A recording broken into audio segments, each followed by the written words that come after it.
Thank you. Today on Growing Idaho, a viral video about the affordability of all-inclusive resorts compared to rent has a lot of people talking. So does a new study from Bankrate. We'll start with that. That study suggests that buying a home is so expensive, renting is now cheaper in all 50 of this country's biggest cities and a lot of the other cities. Now, if those results do not surprise you, it's probably because you live around here. According to Keller Williams' mortgage payment calculator, with a medium-priced home in Ada County with 20% down at current rates, your monthly mortgage payment will be about $3,500. That includes principal, interest, and tax.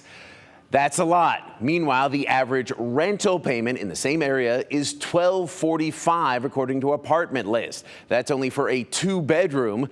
But even if you're renting like a 4-bedroom, you're still going to be well under that $3,500 mortgage payment. Buying a home is pretty expensive due to high mortgage rates, high home prices, and there's also a lot of competition in the market because there is low inventory. Financial experts say buying a home and building equity is smarter than renting. But with those costs so high, it's just not an option for many people. So renting is the only option, right?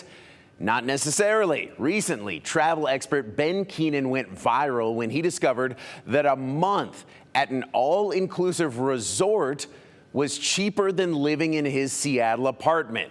Let me repeat that. An all-inclusive resort was cheaper than his rent and other expenses the resort would cover.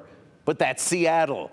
That wouldn't work here, right? Right? Well, I crunched the numbers for 2 people. If you add rent, utilities, car, insurance, groceries, going out, Wi-Fi, and gym for Ada County, the total I got was $3,375. I found an all-inclusive resort in the Dominican Republic that would cover all those same expenses for about $100 less.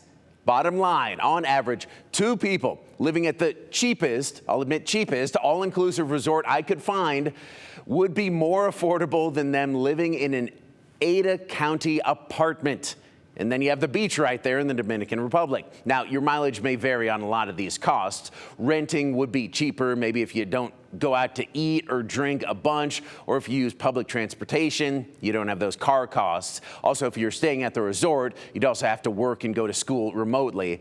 But the fact that this is even a conversation is revealing how much the cost of living and housing has gone up in this area at an even greater pace than the rest of the country. Maggie?